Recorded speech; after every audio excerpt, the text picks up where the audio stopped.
안녕하세요. 썰처녀입니다. 오늘의 사연 시작하겠습니다. 저는 어린 시절 아버지의 사업이 승승장구하면서 남부럽지 않게 사랑받고 자랐는데요. 공부도 곧잘하고 친구들과도 사이가 좋아 즐거운 학창 시절은 물론이고 연애도 즐기면서 20대를 보냈습니다. 그리고 28이 되던 해 친구의 강요로 나간 소개팅에서 안경을 쓴 수수하게 생긴 175cm의 평범한 남자를 만났습니다. 처음 이미지는 제 스타일이 아니었지만 이야기를 할 때마다 따뜻한 사람이구나 하는 생각에 호감을 느꼈고 연애를 즐기면서 하던 저는 어느새 오빠와 인연을 사귀고 있었습니다. 그러던 중 산책을 하자던 오빠는 공원 벤치에서 꽃과 함께 반지를 건네며 프로포즈를 했습니다.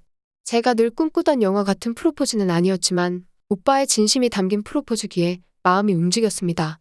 30이면 어리지도 많지도 않은 나이라고 생각했던 저는 감동스러운 프로포즈에 바로 승낙을 했습니다. 화려한 결혼식을 하고 싶었던 저와 소박하게 결혼식을 하고 싶었던 오빠는 결혼 준비를 하면서 매일 같이 싸우기 시작했습니다. 외동딸인 저는 집안에서는 무조건 최고급을 선호했고 평범한 집안인 오빠의 가족들은 동네 식장에서 하자고 했습니다. 저는 결혼 준비를 하면서 싸운다는 이야기에 잘 이해하지 못했지만 내가 직접 겪으니 정말 힘든 길이구나 생각했습니다. 의견이 좁혀지지 않자 형편이 좋은 부모님은 결혼식 관련하여 경제적으로 모두 해결할 테니 따라와 달라는 결론을 내렸습니다. 그로 인해 우리는 무사히 제가 원하는 화려한 결혼식을 할 수 있었습니다. 결혼 준비에서 너무 힘들었을 터라 결혼식만 끝나면 행복한 신혼이 기다릴 거라고 믿었습니다. 하지만 오빠가 해온 집을 본 순간 저는 정말 세상이 무너지는 것 같았습니다. 마당이 있는 2층 전원주택에서 살던 저는 신혼이면 그래도 아파트 정도를 생각하고 있었는데 허름한 빌라였습니다. 그래도 오빠를 믿고 시작한 결혼 생활이기에 실은 내색 없이 행복하게 지냈습니다. 하지만 행복도 잠시, 오빠의 월급으로는 턱없이 생활이 부족하여 일이라곤 평생 해보지 않던 저는 집 근처 가까운 빵집에서 아르바이트를 하며 새로운 일에 재미를 느끼며 살았습니다. 물론 사정을 말씀드리면 부모님께서 경제적으로 도움 주실 수 있지만 결혼식 하면서도 탐탁치 않게 보시던 부모님이기에 이런 모습까지 보여드리고 싶지 않았습니다. 그렇게 우리는 2년의 시간이 지났고 어렸을 때부터 아이를 좋아했던 저지만 경제적으로 힘듦을 알기에 아이를 가지지 않도록 노력했습니다. 하지만 시부모님은 아이가 없는 것이 이상하다며 노력도 안 하냐며 잔소리를 하시기 시작했습니다. 그럴 때마다 오빠는 완강하게 우리가 알아서 한다며 울음장을 놓았습니다. 평소와 똑같이 빵집으로 출근하던 날 갑자기 전화벨이 울렸습니다. 응급실입니다. 김상덕 씨 아시죠? 보호자분은 병원으로 와주세요. 병원이라는 말에 저는 심장이 내려앉았습니다. 무슨 정신으로 병원을 갔는지 아직도 기억이 나지 않습니다. 병원으로 달려가니 아버지가 누워 계셨습니다. 아버지의 회사 회계 담당자인 작은 외삼촌이 회사 돈을 횡령해서 연락두절이 되었고 그로 인해 파산이 눈앞이라고 했습니다. 엄마는 이 말을 전하면서 삼촌의 잘못이기에 제대로 말을 잇지 못했습니다.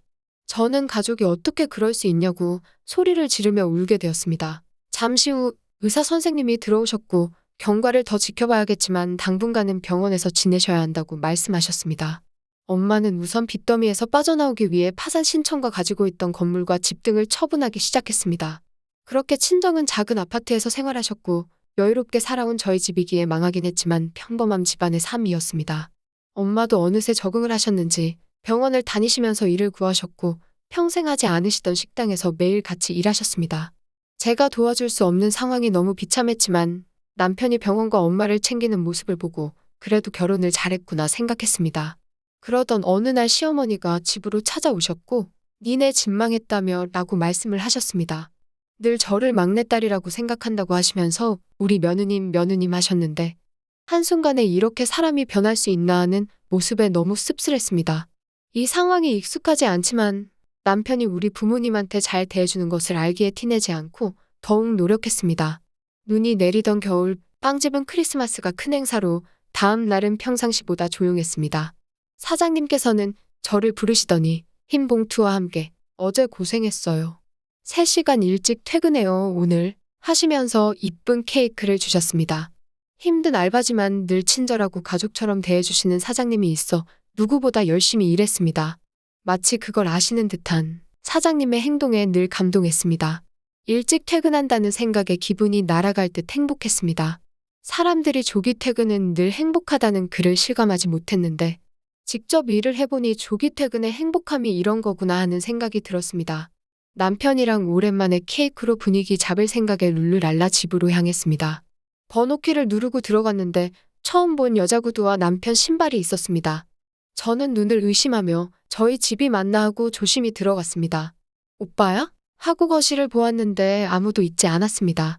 그리고 안방 문이 살짝 열려 있었는데 이건 현실이 아닐 거야 하는 생각이 들었습니다.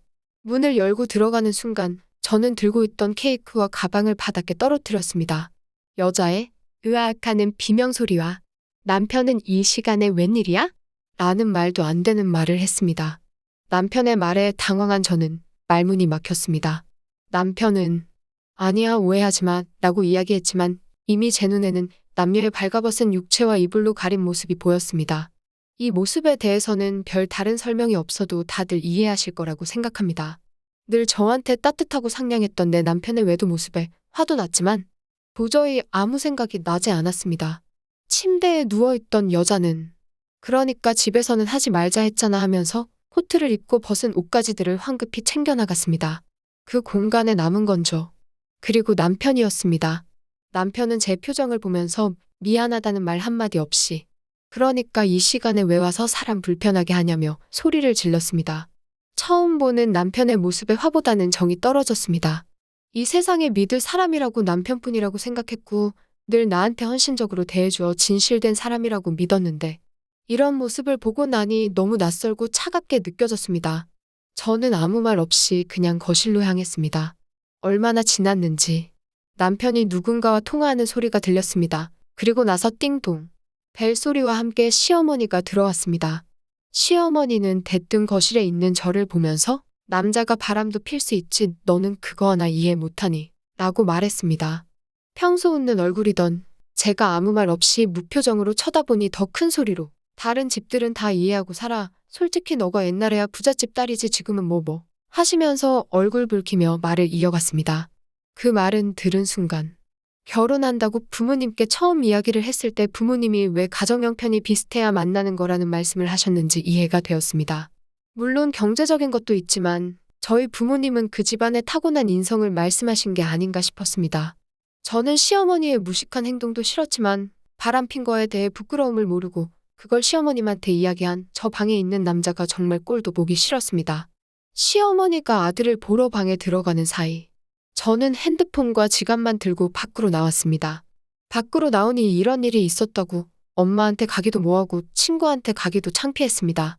딱히 갈 곳도 없고 해서 놀이터 벤치에 앉아 있었는데 여기서 뭐해요? 하면서 걸어오시는 빵집 사장님이 보였습니다.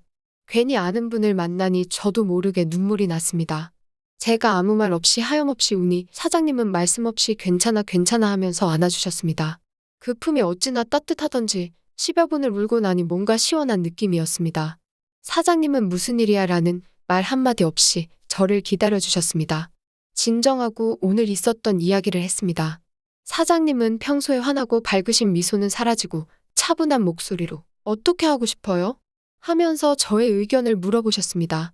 이런 일이 처음이라 잘 모르겠다고 대답했고 사장님은 그럼 우선 그 남편과 살고 싶은지 생각해보라고 했습니다. 그건 절대 싫다고 이야기하니 그럼 자기 형이 변호사라며 소개해준다고 했습니다. 집안이 힘들어져 비용에 대한 부담이 있을 걸 아신 사장님은 비용은 직원 복지라고 걱정하지 말라고 하셨습니다. 그러면서 집에서 나오면 갈 곳은 있냐고 물어보셨습니다. 엄마 집이 있긴 한데 아직 말씀 못 드렸다고 하니 그럼 평상시 사용하지 않는 오피스텔이 있다며 거기서 머물게 도와주겠다고 하셨습니다. 그 길로 바로 저는 집에 돌아와 짐을 쌌습니다. 남편과 시어머니는 비웃으며 네가 갈 곳이 어딨냐며 말했습니다. 그 소리를 무시하고 밖으로 나왔습니다. 2년을 함께 살았으나 챙길 짐이라곤 옷밖에 없는 제 자신이 너무 초라했습니다. 놀이터에서 기다리고 계시던 사장님은 짐을 들어주시면서 아무 말 없이 10분을 걷기 시작하셨습니다. 여기에요 하면서 멈춰선 발걸음은 오피스텔 하나가 있었습니다. 힘든 하루였을 텐데 얼른 씻고 쉬어요. 냉장고에 있는 거나 오피스텔에 있는 모든 물건은 사용해도 돼요 라고 하시며 나가셨습니다. 사장님만큼이나 집의 분위기가 온화하고 아늑했고 창문으로 들어오는 노을이 눈물 나게 아름다웠습니다. 이제 씻어야겠다. 생각한 저는 욕조에서 따뜻한 물에 몸을 담그니 몸이 녹아내리는 듯한 안정감이 들었습니다. 오랜만에 깊은 잠에 빠져 오후 2시가 되어야 눈에 떠졌습니다. 오늘도 출근 날인데 늦었다 하며 헐레벌떡 빵집으로 출근했습니다. 죄송합니다, 죄송합니다 하고 인사를 하니 사장님은 어느 때와 다름없이 괜찮아요? 밥은 먹고 출근한 거예요? 하면서 물으셨습니다. 우선 여유 있으니까 배고플 텐데 가서 점심 먹고 와요. 하면서 카드를 주셨습니다. 오빠는 없지만 친오빠 같다는 생각이 들었습니다. 3달 뒤, 저는 사장님의 형 도움으로 아무 탈 없이 깔끔하게 이혼을 할 수 있었습니다. 사장님의 형도 역시 좋은 분이었습니다. 매번 존댓말과 함께 늘 저를 최우선으로 대해주셨습니다. 변호사님과 간단히 밥을 먹고 헤어지기로 했는데 변호사님은 저한테 다시 사람을 만나볼 생각은 있어요? 하고 조심스럽게 물어보았습니다. 네? 하고 당황하여 지금은 없는데요. 하니까 아 그래요. 알겠어요 하시면서 국밥을 드셨고 바로 헤어졌습니다. 사장님께 덕분에 잘 마무리되었다고 감사의 인사로 저녁을 대접하고 싶다고 이야기하니 직원한테 해준 건데 뭘 그러냐고 괜찮다고 사양하시며 사도 본인이 사주겠다고 하셨습니다. 그래서 저희는 토요일 저녁에 같이 밥을 먹기로 했습니다. 매일 보는 사장님과의 약속인데 괜히 제가 설레서 옷을 고르고 평소 잘하지 않던 화장까지 했습니다. 약속 장소에 나갔는데 사장님은 보이지 않았습니다. 그리고 잠시 후 평소와는 다르게 정장을 입은 모습이 눈에 들어왔습니다. 새로운 서로의 모습에 우리는 웃음이 터져나왔고 즐거운 저녁 식사를 했습니다. 전 남편에게는 느끼지 못했던 따뜻하신 사장님의 배려가 너무 감사했습니다. 사장님께서는 떨리는 목소리로 이야기하기 시작하셨습니다. 지금 당장 바로 만나는 건 무리겠지만 우리 천천히 좋은 만남을 해보는 건 어때요? 당장 대답하지 않으셔도 돼요. 라고 저에게 조심스럽게 물었습니다. 사장님의 진심 어린 마음에 저는 대답 대신 미소를 남겼습니다. 그 미소만으로도 충분한 대답이 되었는지 사장님은 제가 더 좋은 사람이 되도록 해볼게요 하셨습니다. 늘 진심으로 대해주시던 빵집 사장님과 저는 결혼해서 사랑스러운 딸 셋을 낳았습니다. 사장님은 제가 생각했던 것보다 경제적으로 더 여유로웠고 시부모님도 따뜻하게 절 대해주셔서 늘 감사했습니다. 친정 아버지도 건강을 회복하시고 지금의 남편이 내준 빵집을 운영하며 두 분도 행복하게 살고 있습니다. 어른들 말씀대로 사람 일은 정말 모른다는 말이 돌이켜보면 맞는 것 같더라고요. 만약 내가 그때 빨리 퇴근하지 않았다면 어떻게 되었을까? 계속 거짓말한 두 얼굴의 남자와 행복하지 않은 삶을 지속하며 살고 있지 않을까? 정말 생각만 해도 끔찍합니다. 오늘의 사연은 여기까지입니다. 긴 사연 끝까지 들어주셔서 감사합니다. 구독과 좋아요 잊지 말아주세요. 감사합니다.